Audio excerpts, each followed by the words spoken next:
Hello little gems, Runa here and welcome back to my channel. Today we're going to be starting on a new Sims 4 series and we're just kind of going through the CAS right now while we're making our household.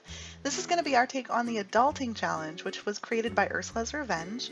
I'm just going to chat with you guys while I design our Sims here. This is my first voiceover, so I apologize if it's a little awkward. Basically, the idea is that we're going to make our life as a single adult sim a little more challenging and more accurate to how things are in real life.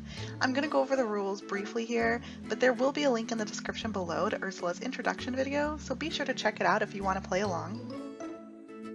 The first rule that we have is that we have to have at least one roommate. We are not allowed to control this roommate, and we have to give our main sim and our roommate one conflicting trait to kind of make things a little more interesting in the gameplay. And we'll go over which ones I selected later on. Your sim is allowed to have a full-time job, but not until they gain some experience, which is going to be done through freelancing or part-time jobs, but since I'm not making a teenager, there is not an option for the part-time job, so we're going to take the freelancing route.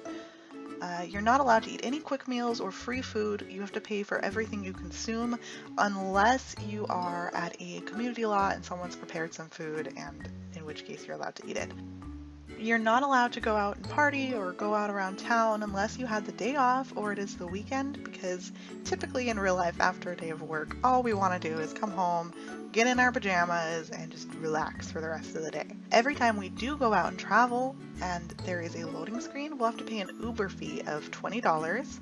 And another rule that I wanted to incorporate that I caught on to later in Ursala's series is that if your sim ever gets a new outfit, I'm going to deduct money to pay for that. So into our Create a Sim now. This is the main character of my series. I decided to go for an artist sim, so I give her a really colorful, bubbly appearance, and I really liked it. It's lots of pastels. So we're into the outfits now. I was trying really hard to make sure that you could see her tattoos because that was an important aspect of her character. This first one, looking back at the footage, I actually really like how it looks, but I did decide to change it. And the second one was cute too, but it was a little too fancy for the sim. I didn't think she'd have enough money for that shirt. So we changed it up a little and we finally settled on this one, which I think is adorable. Moving into the formal wear here, I decided we obviously could not keep those jeans, so we're gonna find something a little more elegant. I am obsessed with this sweater dress, and the necklace matched our hair perfectly, so I decided to use that, and I paired it up with some really cute tights to kind of make it a more elegant feel. For her sportswear, I was inspired by my favorite football team, the Seahawks, so I just kind of went with their team colors because obviously there's no jerseys in The Sims, so you just kind of have to go with it. But those shoes are perfect, like those colors, exactly the Seahawks. And now I'm just messing with her hair for her different styles for the different outfits because I didn't want them all to be the same.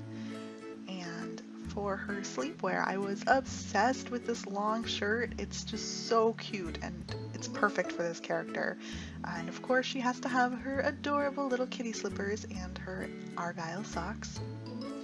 For her party outfit, I wanted it to be a little more edgy, but still not too edgy. I really liked this outfit, but it was too much white and I wanted her to be a really colorful character. So we're actually going to go back and change this shirt up in a minute here. I really like this top. I just wish they had more color options for it because I wasn't happy with the ones that were there. So I end up changing to this purple one, and then we're going to add a necklace to kind of replicate the other one a little bit because I really liked that look.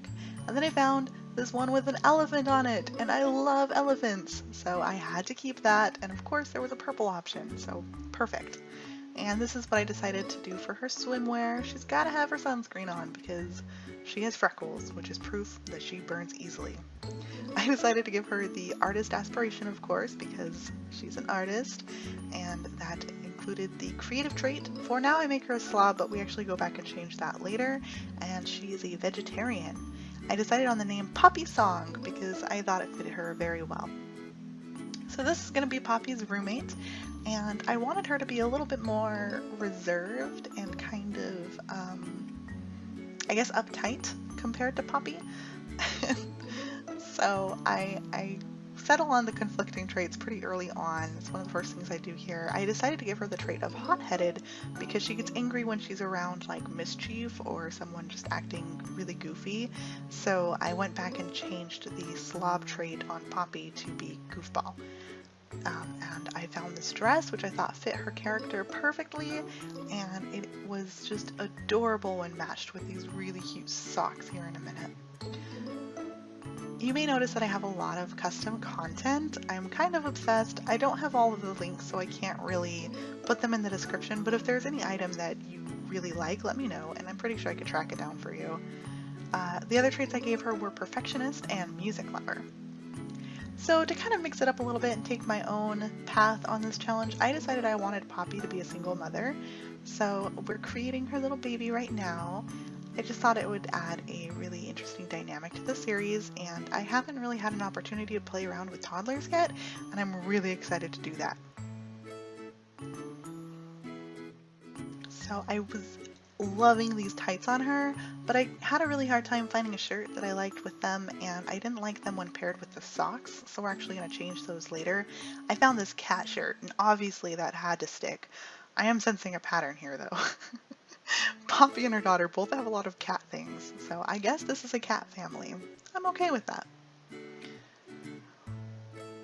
I love these socks that the toddlers have, but they didn't look good with those tights, so we went with these pink shorts, and they are adorable and they match the shirt perfectly.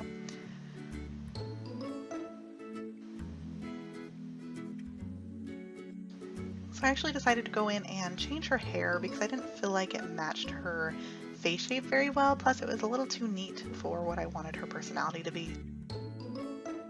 So we're just kind of going through our options here, and I decided pretty quickly that I really liked her with the straight bangs, so I'm just deciding on my favorite style with those bangs right now. And we end up settling for these really cute piggy tails. There they are, and I just thought they were perfect. And I did give her blonde hair because I decided that was Poppy's natural hair color. She's just dyed it to that really pastel-y faded blue shade. For her formal wear, I loved this dress, but then I found this one, which had a cat on it, and again, we've got the cat theme going on, and it was a little more colorful. For her sleepwear, I was deciding between the bear and the cat, and I'll give you one guess which one I chose. Obviously, we went with the cat, and this was the only hair I could find that had the straight bangs, kind of, and it didn't poke through the hood. And then, of course, we gotta add some socks so that her little feetsies don't get cold. And her swimwear, the game got right away. That was perfect, so I just kept it. I did take off her shoes though, and we added some cute sunglasses. I decided to give her a second everyday outfit because I felt like a toddler would be not necessarily spoiled, but a single mom is going to spend most of her extra money on her toddler, so she'd have a little bit more than the mom does. Her room is also, when we get into building the house later, her room is much nicer than her mother's. I decided to give her the silly trait to kind of go along with her mom, and I named her Daisy to keep with the flower theme. And that is it, you guys. Thank you so much for watching. I am really excited to start this challenge with you, and I will see you next time when we start designing their apartment. Bye!